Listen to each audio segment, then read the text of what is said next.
Awesome, thank you. So we are recording now. We can get started. All right, perfect. Let me go ahead and share the screen on my side. Please give me 1 second, everyone. But before I begin, how is everyone doing this afternoon? Good. Hi, Seth. How are you doing?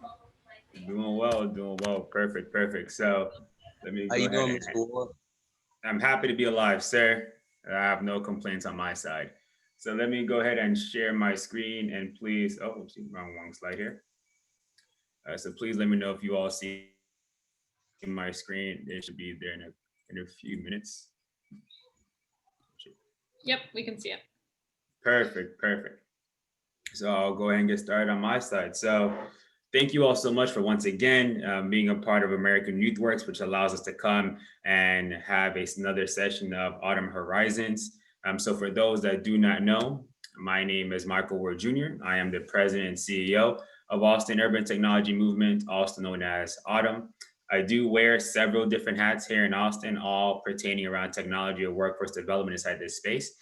But if you can see from the right here, I do have a little word cloud that just goes over some of the things that I focus on, whether it's entrepreneurship, technology, I'm community leader, board member, podcaster.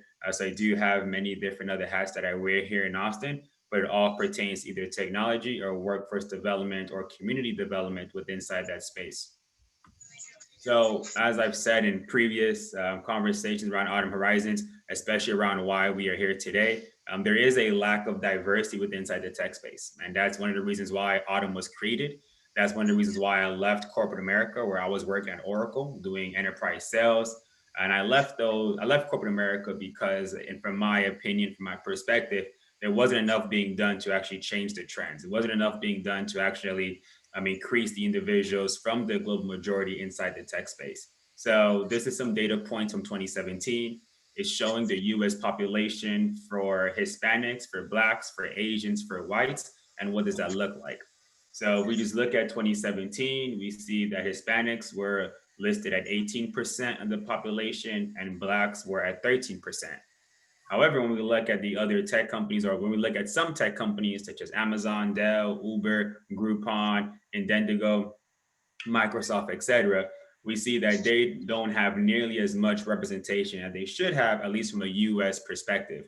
A lot of these companies, when we think about their representation for Black and Hispanics, there's majority less than 10%, sometimes less than 5%, and very heavy set for whites and Asian. So there's an overrepresentation of whites and Asians inside the tech space, but there's an underrepresentation of Hispanics and Blacks within inside the tech space. So the reasons why we're here today is to really get y'all interested, get you excited about technology. Because in my personal opinion, if you are not working in technology, building technology, or using technology, well, you're just being left behind in our society. So what exactly is Autumn Horizons? Autumn Horizons increases access to adoption, understanding of technology across the industry. We also connect Black and Hispanic individuals to connect with Black and Hispanic professionals, which is why Tessa's here today to introduce herself and share her journey about what it was like for her to get started inside the tech space, and hopefully what she says would resonate with you. We do know that every speaker is different, every learner is different, every student is different, everyone has different backgrounds. But one of the main reasons why we are here today is so you are able to connect with individuals so you can get started inside your journey or continue on your journey without feeling as if you may be going down the wrong path, because everyone's path is different. So without further ado, I will hand it off to Tessa to introduce herself. And Tessa, you just let me know to go through on the slides and I'll control it on my side.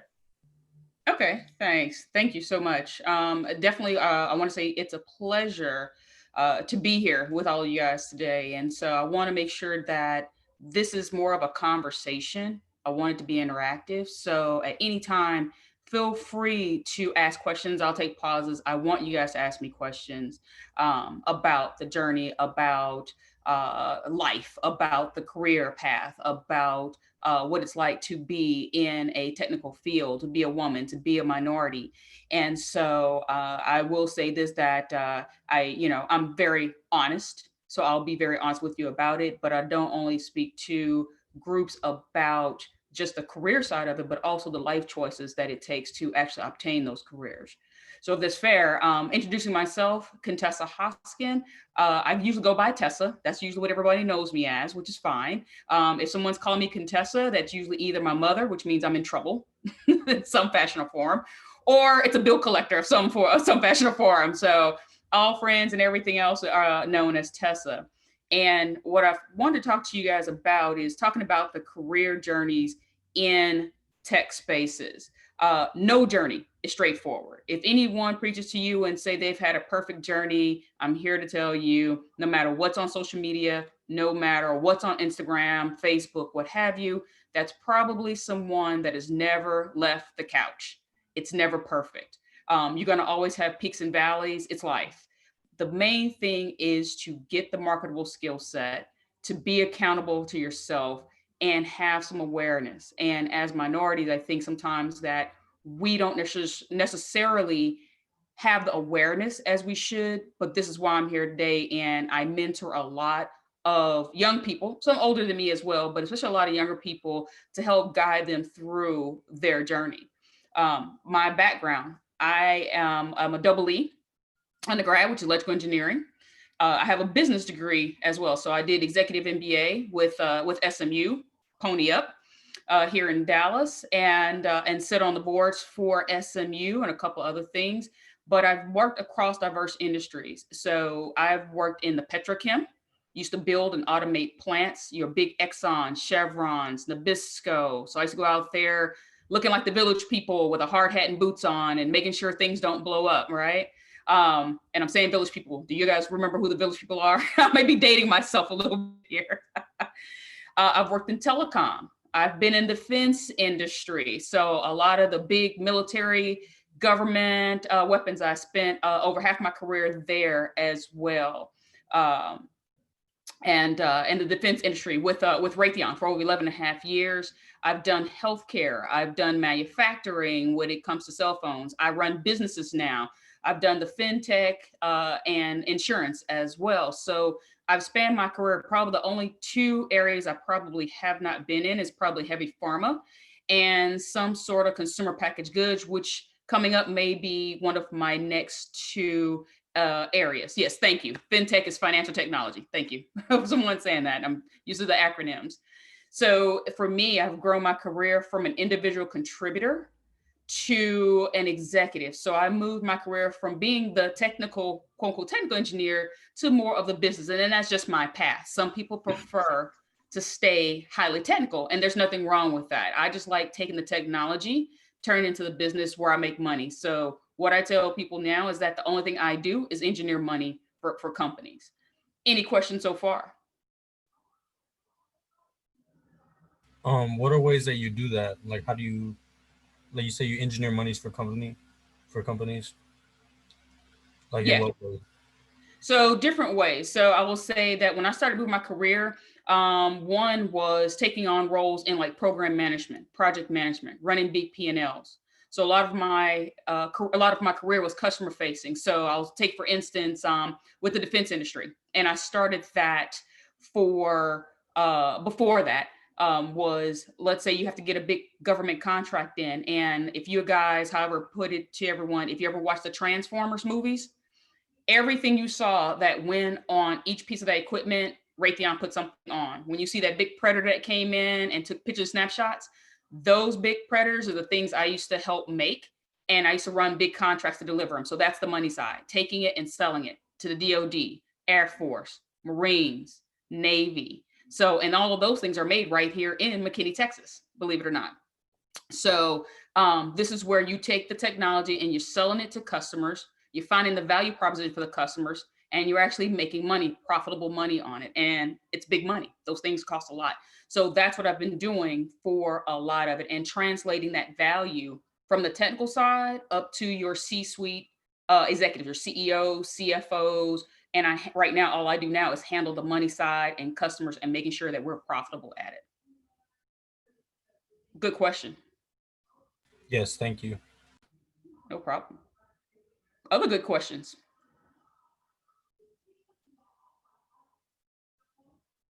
Okay. Well, With that, I was gonna say with that, and when you go and get this education, just because you get a degree doesn't mean it stops. Let me make sure I communicate that. I also went out and make sure with the BS in electrical engineering, with the executive MBA, I still go out and get certifications. I'm a certified program project manager. I was one of the first 100,000 in the world to get that. That's a heavy certification. If you want to be a program manager or a project manager at any time, anywhere, whether that's technical, business side or not, they're going to ask for that certification. I'm a Lean Six Sigma black belt. That's huge. And all you're doing are taking those skill sets that are actually marketable against different industries and being able to transfer that same value to the next industry. And that's what allowed me to keep myself marketable throughout. Because guess what? Times are trying. There are certain industries that are going to do well. There are certain times you're going to want to switch to a different industry. There are times that an industry may lay off. You have to keep yourself marketable. And so when I look back at my career and just getting ready, thinking about what I was going to, talk to you guys about, showing you how it started. So if you look at this picture here, and yes, you get to laugh at my picture. This picture is older than probably everybody sitting on this call. In that picture, I was probably about 12, I think, in that picture. And that I was a part of a pilot program, and it was called PrEP, Pre-Freshman Engineering Program. And it was for minority students that was started in Louisiana. Because I'm originally from Texas, but I grew up partially in Louisiana. And it was back then, and I'm going to say this was back in the 80s, of getting minorities pushed into areas of STEM and technology and engineering. And so I was one of the guinea pig group. They chose 25 of us and was put in the paper. And I knew after the first week, I knew electrical engineering was going to be my career path. And so that's where I started, kept that path. And then where I ended up now as being more on the executive side, executive leadership, is winning awards, being in front of the boards, being in front of your big CEOs, winning awards with SMU, recognized for being a Black history maker for SMU. And if you notice the picture at the bottom, I'm one of the only in that picture. If you notice, there's not too many people that look like me in those. And the guy standing with the blue tie all the way to the left, at the time for Raytheon, he was the CEO. So as you see, I'm in the presence of him, a lot of his leadership teams, and this was us winning a huge award, which I led that team out of California to making a lot of money for the company. We had just bought them. And so these are the things that you can do throughout your career. It's taking the time to say, focus, do you know what you want to do? Do you know what your strengths are? And now thinking about what career do you want in STEM? Questions? What does it take, like, to get to? What does it take as a person, like, to get there, like, mentally, and also, like, I guess, what were your struggles? Like, what was your biggest struggle? That's a more specific question. Like, on your way to do all these things, especially like the one that you have right here, like being in front of a CEO and winning awards and stuff like that. Sure. I think that's a very insightful question. And when I say the there's nothing perfect about it. So I'm always honest with myself. I'm an African American female. And so in going to school, I'm just going to be honest with you. I did my undergrad at McNeese State University in Lake Charles, Louisiana, the area that just got hit by 2 hurricanes. My mom's side's all from there. One of the biggest things to overcome is the signs of, and I hate to say it, it's the bias. And it's the bias of, I had some professors that said, women cannot be engineers. You're not smart enough. I had some professors that said, African Americans can't be engineers because you're not smart enough. And so when you are faced, sometimes when you have a professor that believes in both of those, I'm walking in with 2 strikes against me, right? And so the thing of it is, you can do 2 things. You can either take that and believe that, or you can take that and prove them wrong. And I decided the latter. And so this is where you have to believe in yourself, get yourself a good mentor, somebody that's in a position that can help you through that, of how to handle that situation. The other thing is also, I'm just gonna keep it 100 with you on this one. you're going to have to put in the work 2, 3, 10 times harder just to be looked at a lot of time as equal. However, and this is a true story that happened to me in college. When you go into a technical field, and I'm not saying it has to be a 4-year degree. If you want to go to a 2-year associate degree and that's what helps you, so be it, right? 4 years isn't always for everyone. And there's a lot of trade schools that will help you to get there, and you can still make a great career for yourself. When you do an engineering program, you have something that's called a capstone project. It's your senior project. And a lot of times that's something that either you're inventing or they sign up with companies to be able to give you projects and you have to present. And so I came up with something on my own. And I said, I want to do this. I came up with this new idea, an invention. I'm always thinking about making money. So again, I'm always a hustler. So I'm going to say that from a kid, I'm always a hustler. So I was finding out a way to make money. And when I presented the idea to my professors, they laughed. They laughed me out of existence. And they told me it would never work. And so I said, yes, it will. And so the professor said, okay, well, you can't do this project by yourself. You need a team. I convinced two of my colleagues. I said, okay, let's, and I presented it to them and they said, okay, this sounds pretty interesting. And at the time there was a big thing with carjackings going on. People were losing their lives. This was back in the 90s. People were losing their lives. Carjackings was going on. It was at the height of carjackings, and I'm a car person. So I'm like, why should I have to give up my car and lose my life? How can I help this situation? And so got the colleagues, got them on board, got 2 on board. And then I went to the professor and said, okay, I have a team. They said, you need a sponsor. You can't do this without having a corporate sponsor. So I didn't go out and just get one corporate sponsor. I got 2 corporate sponsors. I had Motorola and Nissan backing me. And so somehow I convinced the local Nissan dealership to lend us a brand new Maxima, which is just unheard of, right? And so it went from idea, we built a prototype and a full up demo, to where what you see now, how everybody has the bait cars, the police use it, and now OnStar, where you can call your car, shut it down, and they can track it. Yeah. That was me back then. That's what I come up with. And so when we demoed it, all of a sudden the laughter stopped of, okay, this is never going to work, to, oh my God, we need to start thinking about patent rights. And so it wasn't me having to say or having to necessarily prove anything, or having to argue about whether I'm good enough. You just show it. So you're going to always get it. I'm going to be honest with you, even in corporate America, you're going to get it just when you're usually only one. Just coming in at face value because of what the stigma is on just because you're a woman, just because you're a female. Do you know what you're doing? Do you know what you're talking about? Do you have the credentials? Are you smart enough to be here?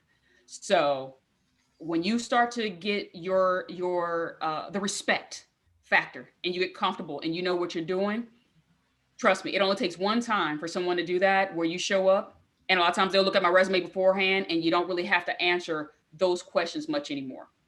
Does that make sense? Yeah, it does.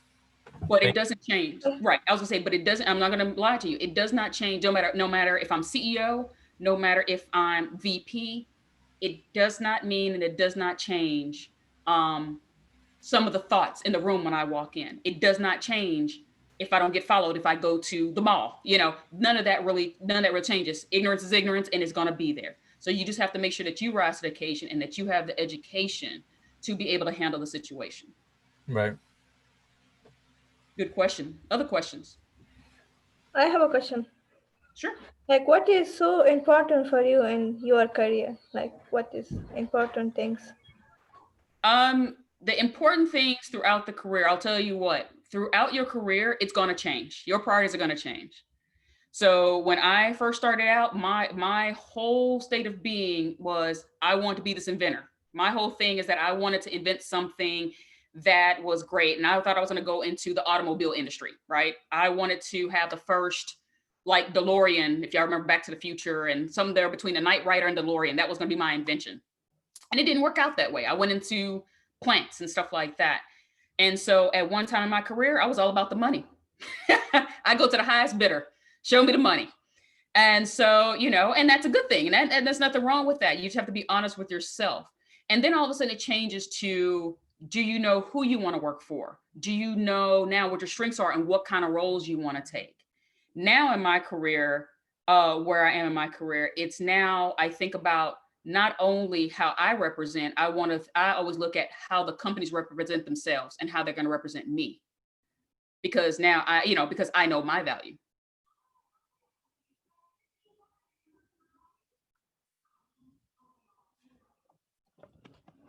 Does that make sense?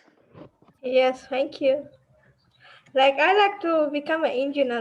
Like what is so important? Like to do something, like to become an engineer. So become an engineer. Hang on for 2 seconds. Let me see if I can change this lighting for 2 seconds. Hold on. Okay.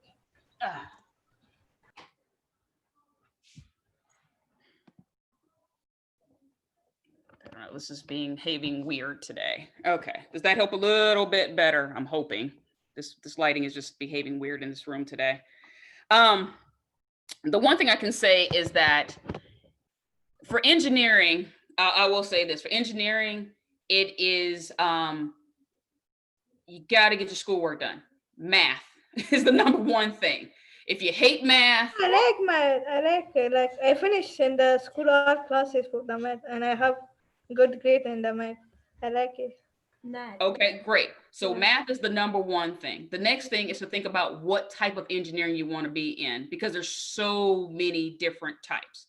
You can become electrical. You can have civil. You can have, see if that helps some. You can have civil. You can have industrial. There's mechanical. There's nuclear. There's a lot of, right now, a lot of people are going into is biomedical engineering. That's a big one right now as well. And so really your math and sciences are your biggest two things that you're going to have all day long. And like I say, math for electrical engineering, you actually get a minor in math because that's the one that's probably the most math heavy. I like to do it like design the buildings and like do it. Absolutely. Yeah. Other good questions. And I'm sorry, my apologies here on how usually this lighting in this room is so much better, which is why I chose this room, and it's just behaving weird. This camera's behaving weird on me today.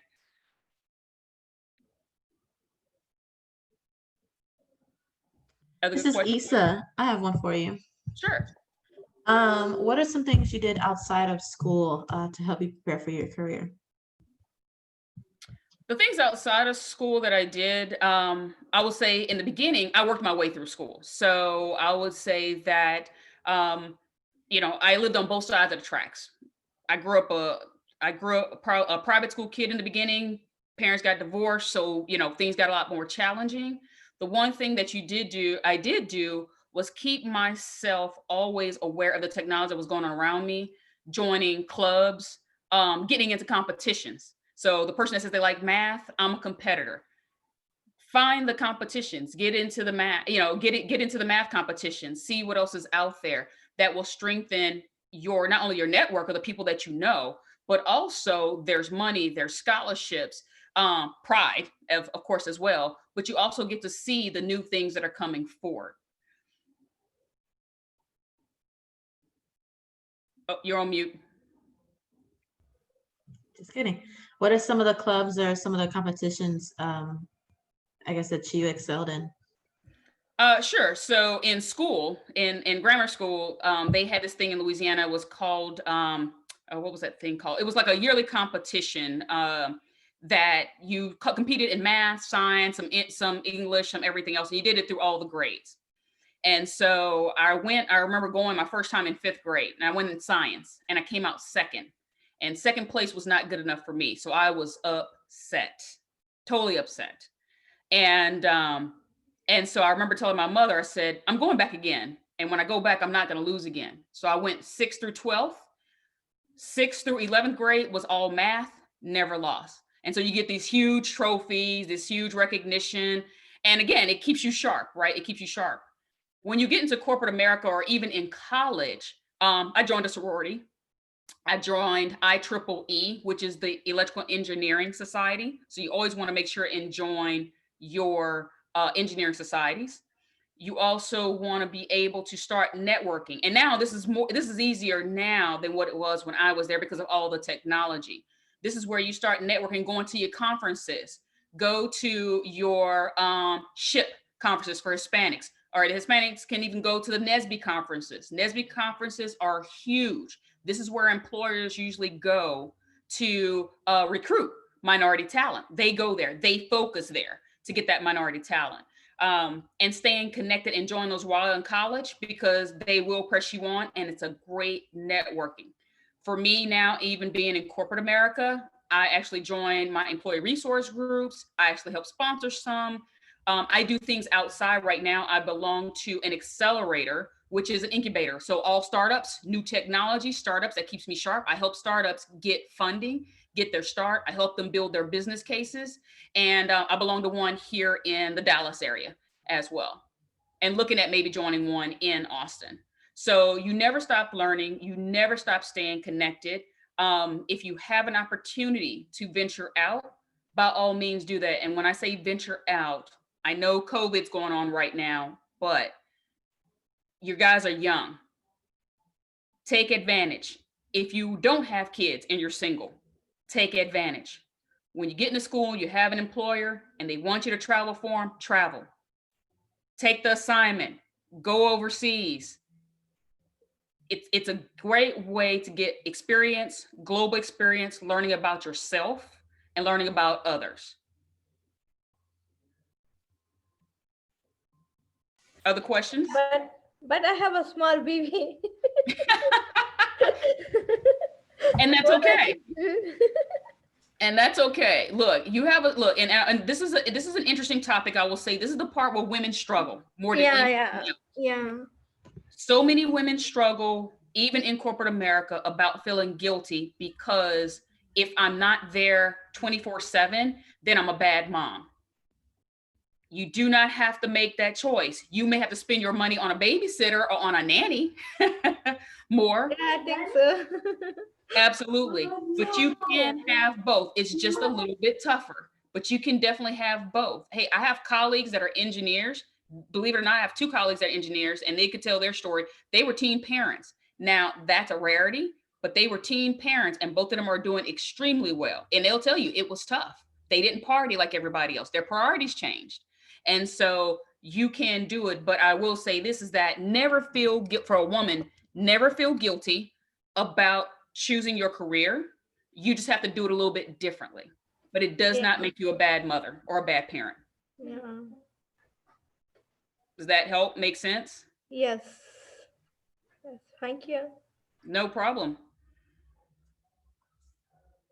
And so other questions?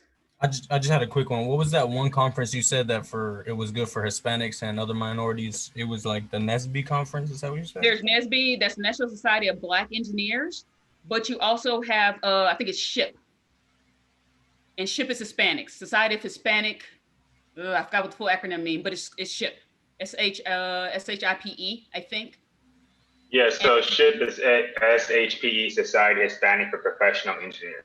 Thank you, because I forgot. And then, and subscribe, if you go and Google USBE, that's a magazine for US Black Engineer, but they also are the ones that also create the one US Hispanic Engineer, which is excellent because there you can see when they're at conferences, they hold big conferences. They hold the Women of Color in Technology Conference, which I used to work a lot of times when I was with Raytheon and attend that one. That is very good. There's women. There's SWE, SWE, Society of Women Engineers. There's that. There's, like I said, there's a plethora, but those two magazines are very good magazines. I still get those magazines till today, and I'm always looking at, the Hispanic, they highlight those that are coming up in the ranks in the Hispanic community, those that are coming up in ranks in the African-American community, telling you what companies they work for, what companies are actually doing internships, what companies are really beefing up their diversity as well. And you said I'm sorry. You said those were to more or less just like network more, get your network more open, and to like find what's available, I guess, right? Those conferences. So actually, those conferences do a lot of things. Those conferences, every company will show up at those conferences. This is where they look for their diverse talent a lot of times. So a lot of times they do on-site interviews, they do on-site hiring. You get invited. Well, and again, before COVID, they have the best parties. I'm not going to lie to you. They hire, like, I'm talking about big time DJs. I mean, I'm talking about like LL Cool J. I'm talking about Q-Tip. I'm talking about the major guys go there. And so they have recruiting, but they also hold classes. They help you get your resume together. These are where companies are really looking. You get your chance to shine at a lot of these conferences. And so I will say I have a person I mentor right now. I started mentoring him when he was in high school, but he's at Southern University right now. He's in electrical engineering. He's had an internship with Lockheed Martin, GM, General Motors, Toyota. He's now with Raytheon, and he is going into his senior year. And so he asked me one time, he said, well, I already have, my internship for the summer. Do I need to go to this conference? And I'm like, yeah, you go as if you don't have it. You go like you have nothing to lose. And when he went, it's how he got the Toyota one for the following year. So big name. So by the time this kid gets out of school, he's going to be able to name his price, right? Yeah. He's coming out with a plethora of experience with these huge companies.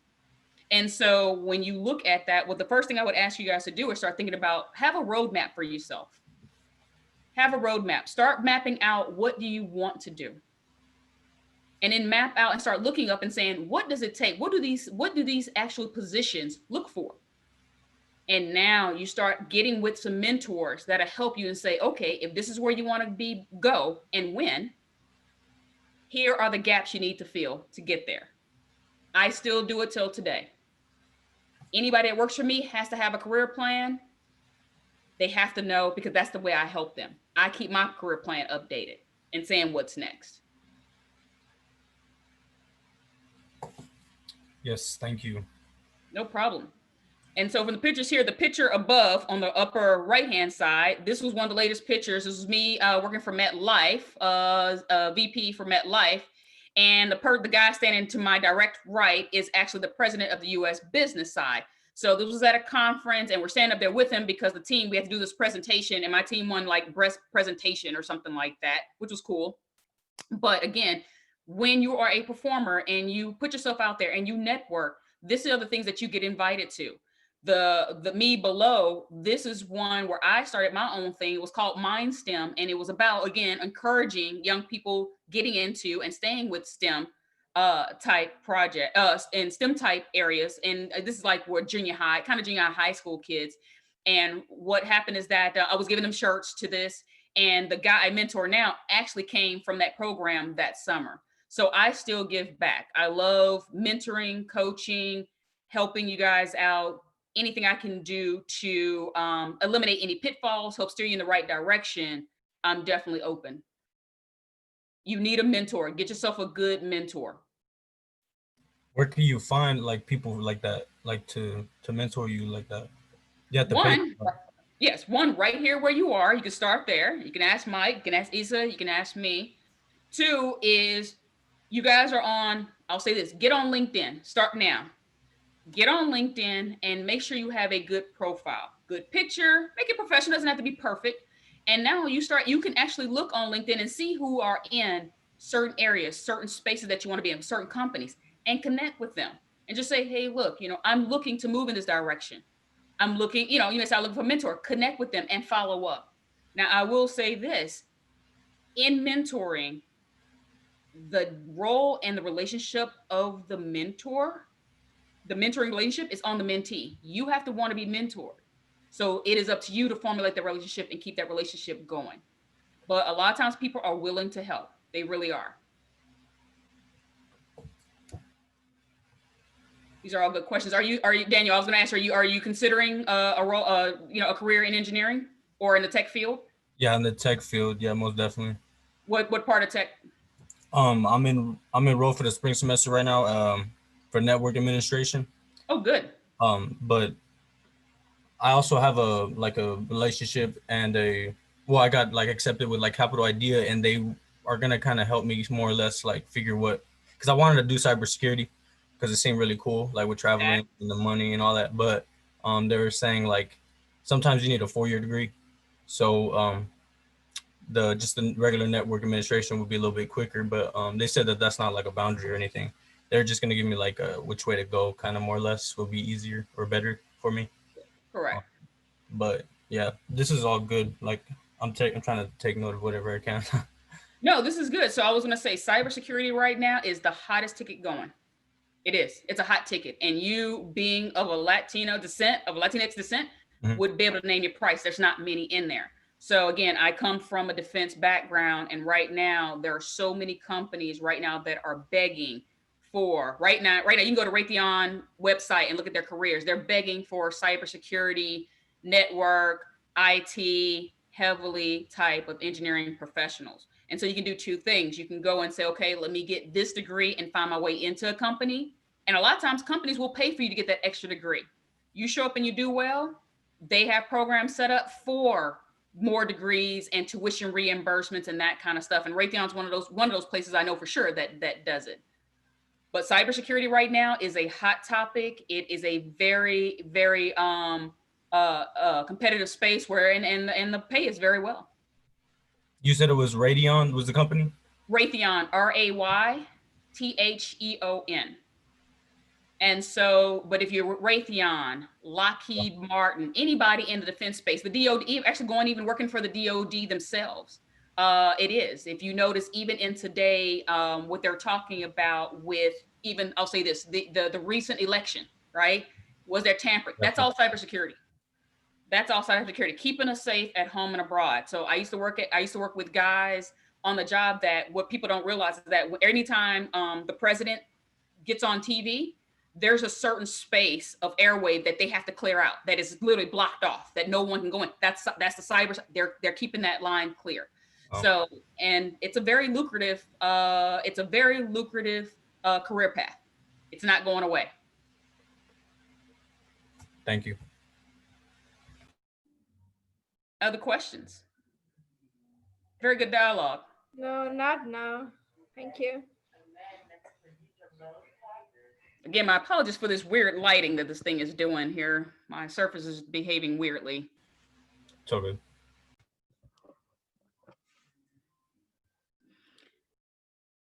I would say another good one for you guys. As you're mapping out your career plan, if you guys have not read the book Strength Finder, get it. Usually it's about, I don't know, $15, $20, Barnes & Noble. It's called Strength Finder, Strength Finder 2.0. Get it. It's an easy read. You read the first 3 chapters and you take an online assessment. And the reason why I say that is because what it talks about is that a lot of times we focus on our weaknesses, right? People are going to tell you, oh, Daniel, and I'm using Daniel as an example since, you've been the more forthcoming. So it's been, oh, you're great at this, but let me tell you everything I need to fix. No. Know what your strengths are and play to your strengths. You're going to be happier. You're going to be happier. You're going to be more productive. Now, you just want to make sure those weaknesses don't, hold you back. But the main thing it is. And so what you see in the upper quadrant with mine is when I say strengths, that's actually from that Strength Finder. It really is. And so I know that I'm strategic. I'm a competitor. I'm a maximizer. And what the maximizer means is that I'm the person that if you're going to go big or go home. If you're going to put that much work into it, you better get everything you can from it. I believe in looking at people's individual strengths, not just lumping people into labels. And then I like the close network of connecting people. And so when I look at that, I started noticing this is how I was choosing my next job, my next role, my next career. So I can't be the $1 million pencil sharpener. You can offer me $1 million and put me pencil sharpening and I'm going to just want to jump out the window. It's not going to work. It doesn't work for me.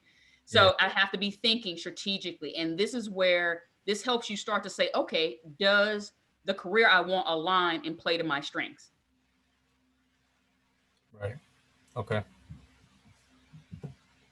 But did that book, so you said that book helped you mainly. So, I mean, I would read it personally because if it helped you, I mean, it would absolutely. So I will say this, on the job, they started calling it my Bible. More companies are starting to get people to do it.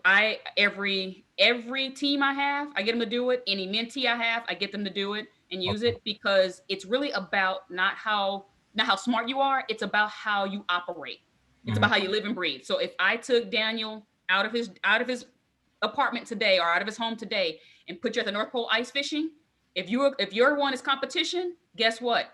Somebody's catching 6 fish, Daniel's catching 1. He's gonna always be comparing and saying, okay, how can I catch 7, right? That's who you are. It's how you operate. It's how you live and breathe. And so you want to make sure the things that you're doing is playing that, because you're going to be happier. And that's where you're going to perform your best. It will. That's where you're going to perform your best. And Right. so again, this is something you can share with your mentor that's going to help guide you through and help you navigate. The next thing that's a big one, no matter how smart and technical smart you are, and I'm sure you guys will talk about this later on as in different courses, is the emotional intelligence. You may hear a lot of people talk about that. Emotional intelligence, soft skills is very important. As you move up the ranks, as you take on leadership positions, soft skills, it's all how you deal with people. Leadership is all about people, all about people.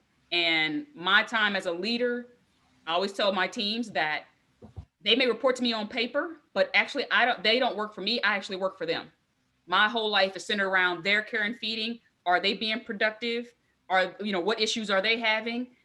Making sure that I'm doing a block and tackle for them to make sure that they have a clear path for performing for the business and the company.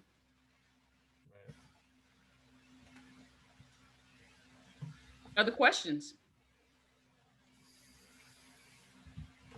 Comments, concerns, anything you think I did not hit? Miss, how to find this book? Like, The book, you can go to Barnes and Noble or Amazon.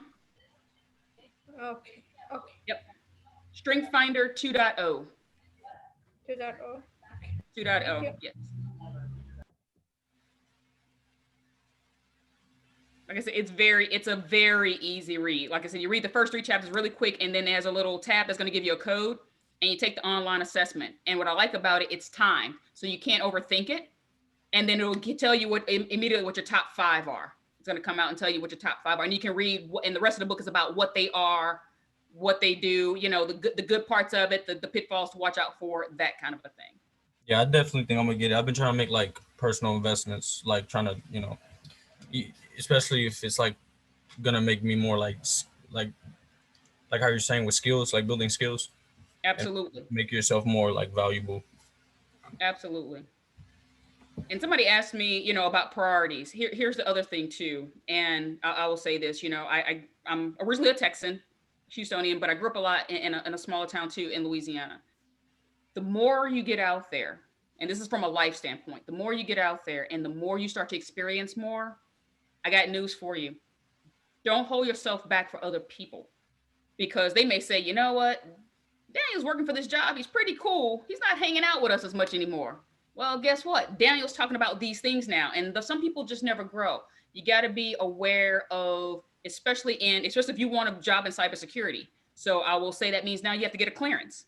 You're going to need a clearance, probably a good one, right? So I was cleared, top secret cleared, still have it, the whole 9 yards. Wow. Can't have a record with that, right? Can't have a record. Can't, you got to be careful. You got to be careful on things you do and the things you think about, because when you work for these big, the DoD or these big defense companies, you do have to go through a series of investigations, and it's not bad investigations. Just saying, hey, is this guy gonna flip on us? Is he gonna sell some secrets or anything like that?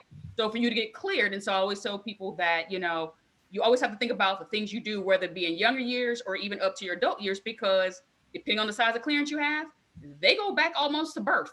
They talk to your neighbors, they talk to your friends, they talk to your old bosses, they talk to your teachers. Yep. That's crazy. Yeah, they do. My neighbors would tell me all the time, are you coming up for a renewal? Yeah, is that somebody knocking at my door?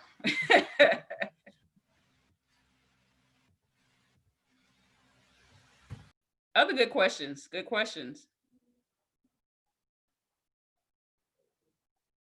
So let me ask you a question. What are people that's thinking about being in engineering and being in I will say a technical field? What is your motivation for doing so? What's your reason behind it? Oh, sorry, I can't hear you. Oh, I was gonna say, what's your reasoning? What is your main priority of wanting to? What is your main reason or your main passion of wanting to become an engineer? Because I want to help with the people. You want to do what? Like help with the people. Help other people. Okay. Yeah, this is my big idea. I want to help with the people. All right. How about you, Daniel?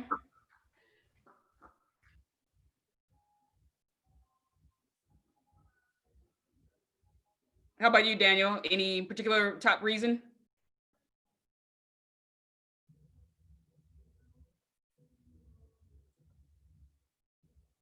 Oh, can you hear me?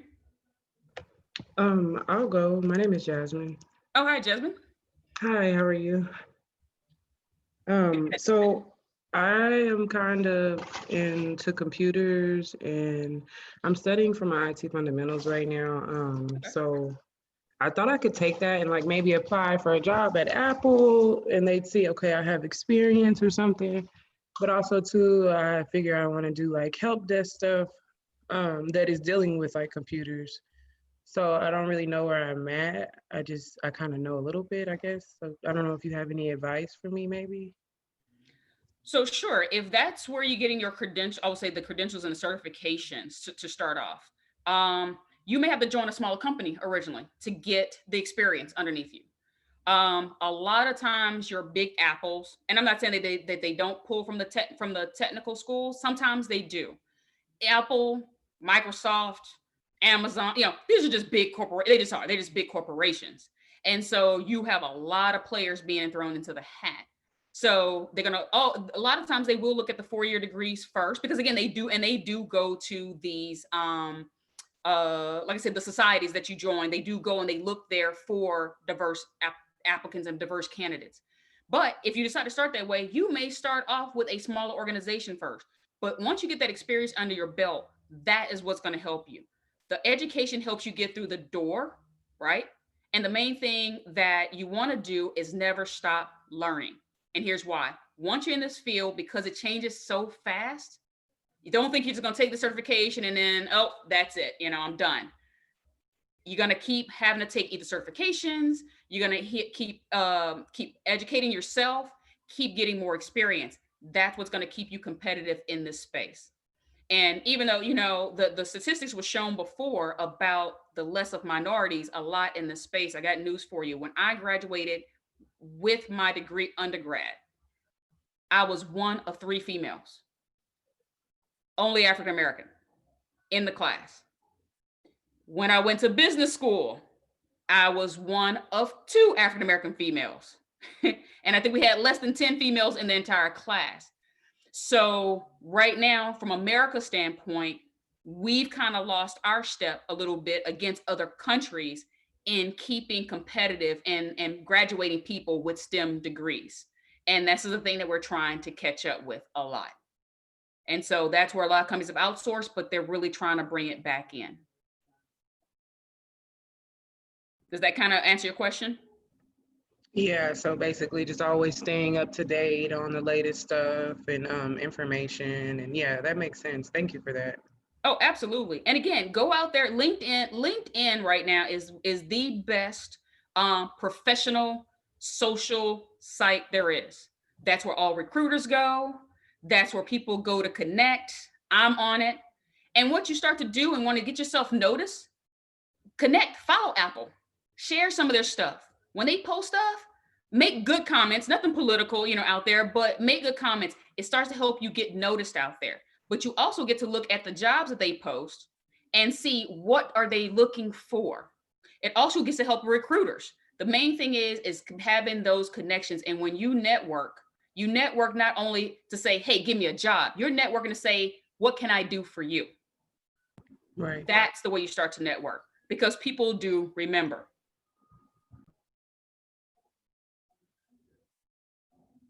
Good questions. Other questions? I got a question. Is that my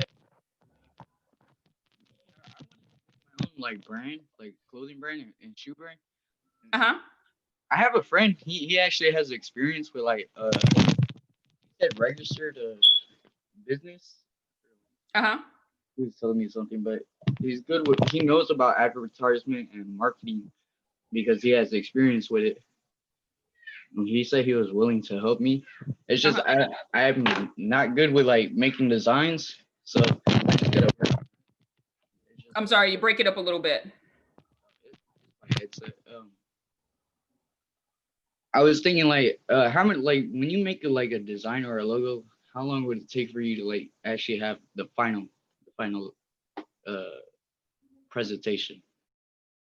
Okay, so I lost the first half of this. Okay, repeat what you just said because I think you were in and out.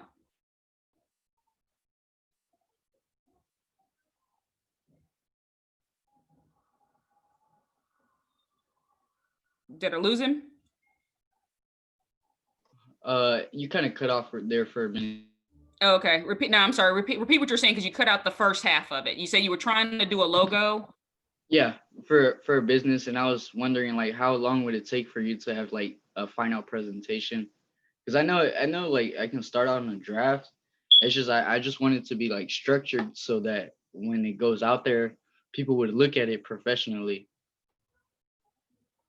Gotcha. So, okay, so if you want to do a logo for yourself, I mean, as long as you have a graphic designer, somebody who's good with graphic design, somebody can build you a logo.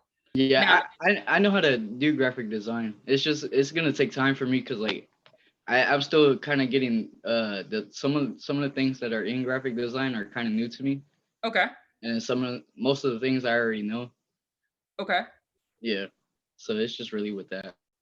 So I'll say this: if you're into graphic design, that's another good. Honestly, it's a good field. It's a good field, right? Graphic design. I've paid tons of money for my own side company, so people do graphic design or logos and stuff like that. It's a good field to go into. I have a young friend of mine right now who does social media marketing right now, and he is lighting it up. I've just used him to do some other product shoots and other stuff like that. So if that's where you want to go and you want to own your own business, so be it. There's nothing wrong with that and being an entrepreneur. What I would advise any one of you is still get some sort of either certification or degree, even if it's 2 year. Know your contracts, know your money, know how to operate your business. Because you can make all the money in the world, but if you don't know how to manage it, you won't keep it very long. And so that's highly important. And I work with entrepreneurs and startups all the time in presenting business cases to help them get major funding from major people for their startups of their companies. So that's what I would advise you. And then when you have your logo and stuff that you want, make sure you get it copywritten and or trademarked, because that is what protects you against anybody else using it. What kind of study do you go through or what did you have to learn to like know how to like say pitch for a government contract? Like what kind of classes did you take, or like I just don't know how you, like right now with my classes all I'm gonna be taking, I think is just gonna be like introduction to programming and then introduction to computing and stuff like that. But Right. what you're talking about is like negotiation and stuff, right? Right. Marketing. So what kind of classes did you take for that?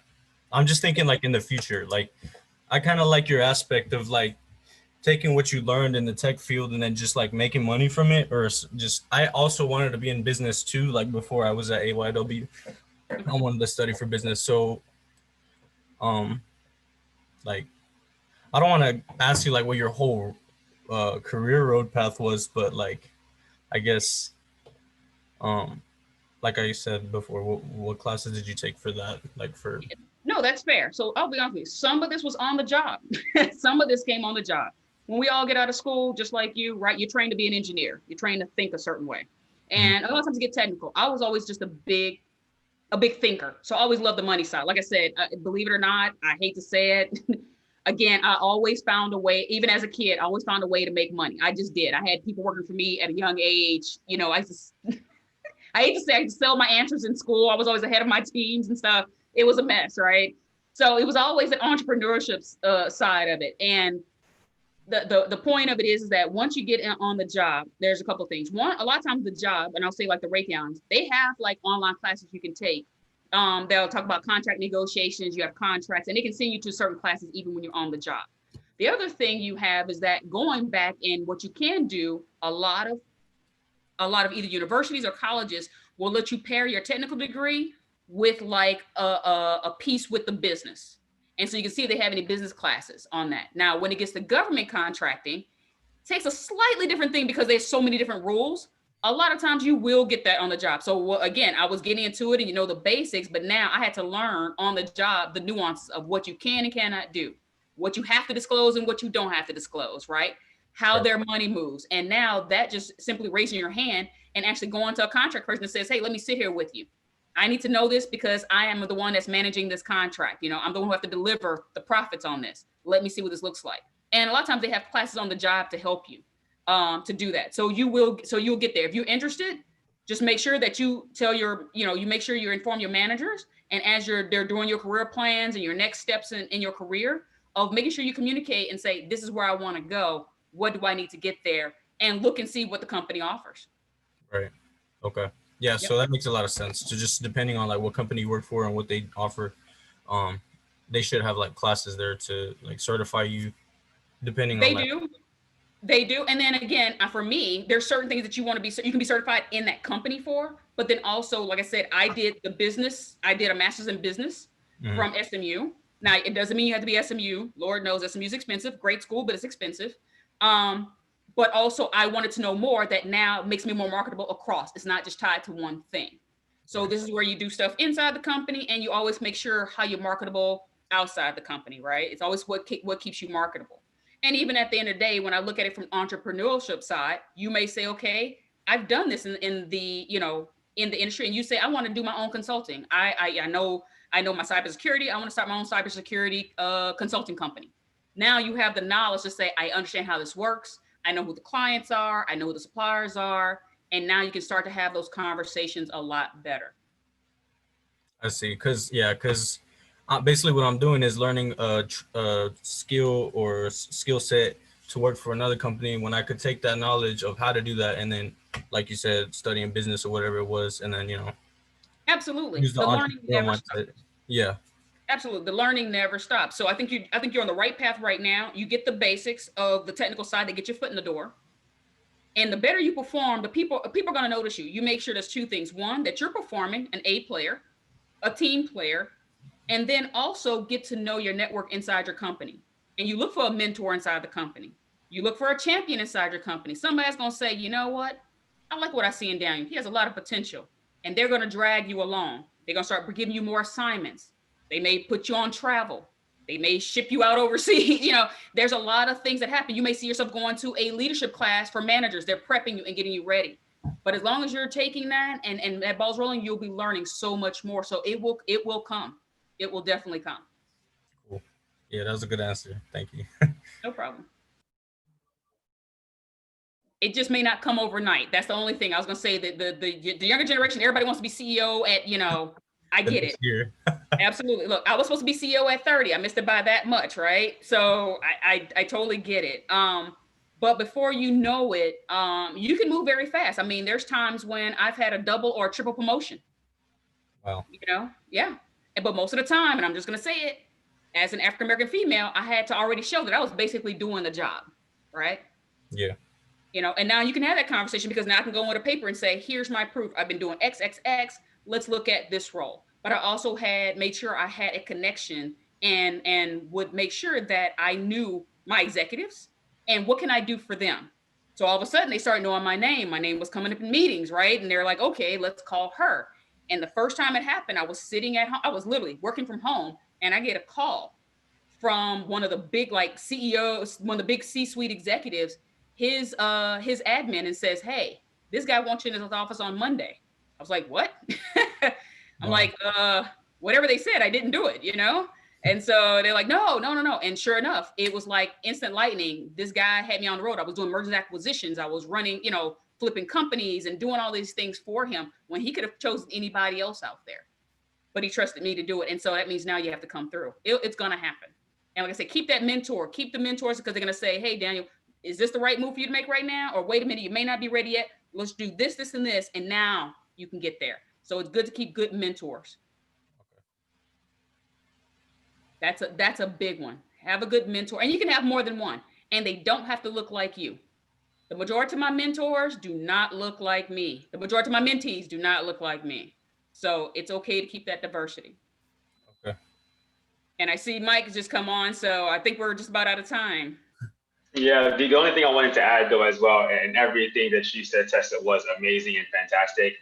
So what I hear, Daniel, is like for additional resources. So I'm gonna say a couple websites or a couple organizations you could go to and you could get additional training outside of technical training, right? So anything around negotiation or business plans, or how to increase sales, things of that nature on the entrepreneurship side. So there's a small and medium businesses for the Austin Government Department. So you can check them out, which is a small and medium businesses department. Then there's also EGBI, which is Economic Growth and Business Incubator. So with EGBI, that's another place to go and check out some of their resources. Then there's People Fund. People Fund's another organization that works with individuals looking to scale businesses. And then last but not least is Business Community Lenders, BCL, Business Community Lenders. So those are the 4 organizations or kind of websites I'll say to go to and browse, but they have several different free resources around individuals looking how to scale, how to attract clients, how to create a business, how to start a business, how to use your skill sets, kind of everything in that nature. Okay, thanks. I appreciate it. No problem, no problem. Sorry, I know we're over time here, but are there any other more questions for Tessa before we move on to the next slide? Not for me. Thank you again. No problem. And if you guys, like I said, you can connect with me on LinkedIn or anything like that. But again, LinkedIn is another good one to join. It will start to get you moving and making good connections with people as well. I do have one. Where can I find you? On LinkedIn? Yeah. Under Contessa Hoskins. Contessa. Okay. Yep. Thank you. No problem. Perfect. So just to finish up the presentation, so on the screen here, as you can see, I put more information about how y'all like to get in contact with Autumn. So feel free to go to our website, which is autmtx.org. We're also on AUTMTX on other social media channels. And when you go to our website, you'll be able to sign up for our newsletter. You'll be able to join our overall movement and hear about other opportunities such as this, because we do speaking engagements with other organizations and with other employers across the state of Texas, and even more so now outside of Texas. So feel free to go to our website to sign up for our newsletter or have access to our app. And if you do have a smartphone, you could take a photo of our QR code. And if you hold your camera to the QR code, it would actually come up or pop up for you to download the application. So feel free to take that and you'll be able to get started on your side. And then last but not least, the other slide that I have is that I just invite you to be a part of the tech industry. Like I said earlier, whether you are working in tech, building tech, or using tech, that is our ultimate goal or what we want for you on our side. So please do not hesitate to reach out. Feel free to go to our website, go to our social media channels, reach out to myself, Issa, to Tessa, to Julie, to Matt, and they'll be able to point you in the right direction. So once again, thank you all so much. Thank you, Tessa. Thank you, Michael. This was great. Absolutely. Thank you. Appreciate it. Perfect. Thank you so much Okay. for coming. Thank you. Have a good one. Bye. All right.